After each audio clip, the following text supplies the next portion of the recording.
Rumah mungil itu terasa teduh. Gemercik air di kolam dan kicau burung menambah asri suasana. Di jalan, tampak beberapa turis berlalu lalang. Matahari cukup terik dan langit cerah. Aditya, akrab dipanggil Gus Adit, adalah pemilik rumah tersebut. Nama lengkapnya adalah Ida Bagus Aditya Putra Pidada, seorang pemuda Bali penyandang difabel netra yang kreatif dan mandiri. Pemuda kelahiran 23 Juni 1996 ini dikenal sebagai penyiar radio, penulis dan sekaligus seorang terapis pijat yang menuturkan kisah menarik perjuangannya sebagai seorang penyandang disabilitas di tengah himpitan krisis yang disebabkan oleh pandemi COVID-19.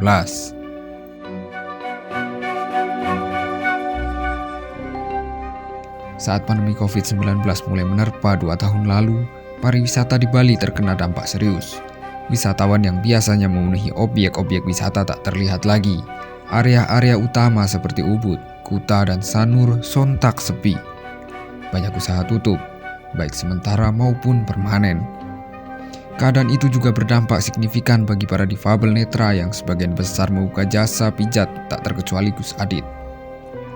Mereka menjerit karena sejumlah pelanggan menurun drastis, bahkan tak ada sama sekali. Salah satu ruangan di rumah Gus Adit yang dijadikan tempat pijat dan kerap didatangi pelanggan, baik dari Bali maupun luar Bali, kosong sepanjang pandemi. Gus Adit termasuk yang beruntung. Ia masih bisa bertahan hidup di masa sulit itu dengan pendapatannya sebagai penyiar radio. Kami hanya bisa menunggu keadaan membaik dengan sendirinya, sambil terus menyerap informasi dari berbagai sumber dan memperhatikan perkembangan situasi umum di masa yang penuh ketidakpastian tersebut. Kenangnya. Gus Adit dan rekan-rekan sesama terapis pijat menjadi sadar betapa besar risiko yang diderita oleh sektor pariwisata jika tiba-tiba muncul satu pandemi penyakit, ancaman bahaya keamanan, atau bencana alam. COVID-19 membawa perubahan yang sangat besar bagi hampir seluruh negara, tak terkecuali Indonesia. Kejelasan informasi bagi kelompok rentan seperti kami sangat dirindukan, supaya kami bisa mengambil langkah yang tepat dan selamat melalui kondisi ini, renungnya. Gus Adit sendiri di masa tersebut masih setengah tidak percaya terhadap risiko kesehatan yang bisa diakibatkan oleh COVID-19. Hingga akhirnya pada Agustus 2021, ia terpapar COVID-19. Saya ingat betul, waktu itu saat Hari Kemerdekaan Republik Indonesia, saya mengordinir lomba menyanyi bagi difabel netra. Awalnya saya demam selama 3 hari, lalu mulai mengalami gangguan fungsi penciuman. Setelah dilakukan tes di puskesmas, ternyata saya positif COVID-19, tuturnya. Oleh atasannya di radio publik Kota Denpasar, Gus Adit disarankan untuk menjalani pengobatan dan tidak bekerja untuk sementara. Setelah berdiskusi dengan kepala lingkungan tempatnya tinggal di Sanur, maka dipilih opsi untuk isolasi mandiri selama 14 hari. Gus Adit merasakan urgensi tersedianya informasi yang lengkap mengenai apa yang harus dilalui oleh seorang penyandang disabilitas selama isolasi, dan risiko-risiko yang harus dihadapi jika isolasi dilakukan secara terpusat oleh pemerintah. Seperti bagi kebanyakan orang, jatuh sakit bagi difabel netra tentu tidak mengenakan, terlebih akibat coronavirus yang banyak merenggut korban jiwa. Saat terpapar COVID-19, Gus Adit sebenarnya sudah mengikuti vaksinasi pertama. Protokol kesehatan seperti memakai masker, mencuci tangan dengan sabun, dan menjaga jarak bertemu orang banyak juga sudah ia lakukan. Gus Adit pun semakin menyadari bahwa COVID-19 nyatanya mengintai sepanjang waktu dan bisa menginfeksi siapa saja. Pengalaman berharga tersebut memberinya banyak hikmah. Di masa isolasi, dirinya menyusun kembali puisi-puisi yang pernah ia tulis, lalu diterbitkan dalam sebuah buku yang bertajuk Beri Aku Cakrawala, dan memuat 69 puisi dengan tema beragam pada November 2021.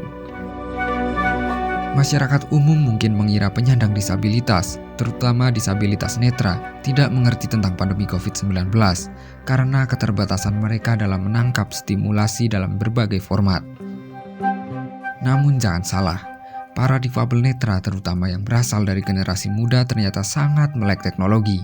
Melalui aplikasi khusus, teman-teman netra bisa menggunakan ponsel pintar layaknya masyarakat non-disabilitas.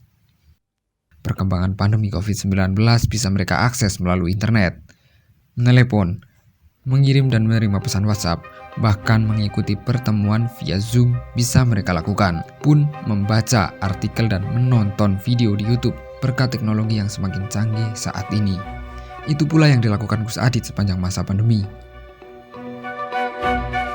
Melalui berbagai pengalamannya, Gus Adit menyimpulkan bahwa terdapat dua sikap yang berkembang di tengah masyarakat, yaitu yang percaya bahwa COVID-19 benar-benar sebuah bencana yang nyata, dan ada yang menganggap COVID-19 adalah hasil konspirasi elit global, di mana virus sengaja diciptakan sebagai senjata biologis untuk membunuh orang dan kemudian mengontrol populasi dunia.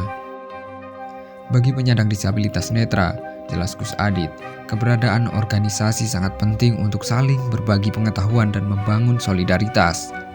Ia sendiri tercatat sebagai anggota Dewan Pengurus Cabang Petruni atau Persatuan Tunanetra Indonesia, Kota Denpasar.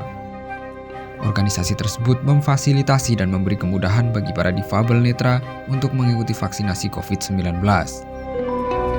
Selain vaksinasi, Petruni juga secara rutin membagikan informasi pandemi dan COVID-19 bagi sekitar 80 orang anggotanya di Kota Denpasar.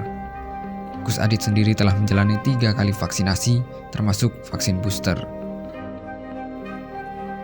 Saat siaran di radio, sambungnya, ia juga tak lelah untuk terus menyampaikan pentingnya menjaga protokol kesehatan dan mengajak mereka untuk melakukan vaksinasi lengkap. Pesan ini ia kemas termasuk untuk menyentuh rekan-rekan difabel. Kini, setelah 2 tahun berlalu, keadaan mulai membaik. Kasus positif COVID-19 melandai. Sejak April 2022, pariwisata di Bali pun mulai pulih. Para wisatawan domestik maupun mancanegara mulai berdatangan. Senyum para pedagang dan pemilik hotel mulai merekah lagi. Bagi Gus Adit dan kawan-kawan terapis pijat, kondisi ini sangat disyukuri, mengingat perekonomian Bali sebagian besar tergantung pada pariwisata. Gus Adit mengatakan bahwa hanya dengan kerjasama yang baik dari semua pihak, Indonesia bisa bertransisi dengan baik dari kondisi pandemi menjadi endemi. Artinya, masyarakat mulai bisa hidup dalam kenormalan baru, beradaptasi dan berdamai dengan virus COVID-19 sampai tetap waspada dan terus melakukan tindakan pencegahan dengan protokol kesehatan. Difabel adalah kelompok rentan, jangan sampai mereka luput untuk terus-menerus diberikan informasi pencegahan COVID-19, atau sebaliknya, kelompok difabel merasa eksklusif dan menganggap remeh pandemi COVID-19. Difabel juga harus tetap taat protokol kesehatan agar terhindar dari virus, terutama ketika kehidupan sosial dan ekonomi mulai pulih seperti saat ini. Bagaimanapun juga, mencegah lebih baik daripada mengobati, jangan sampai kita lengah, tegas Gus Adit. Pengalamannya berhasil bertahan hidup dari ganasnya COVID-19 ia tuangkan dalam puisi berjudul Puisi Senyap yang petikannya. Panggil aku COVID-19, sebuah kamuflase evolusi dari keniscayaan. Tanpa ragu dan belas kasihan, aku akan mendusta nafas kalian. Bagai elang kelaparan yang memangsa habis seluruh ikan-ikan, izinkan aku menjadi perwakilan seleksi alam. Wahai para makhluk berkatup serakah, aku juga ingin bertahan hidup, bermain riang dengan jiwa dan nyawa, sampai nanti inangku mati terlentang dingin di tanah. Dari buku Beri Aku Cakrawala, Ida Bagus Aditya Putra Pidada,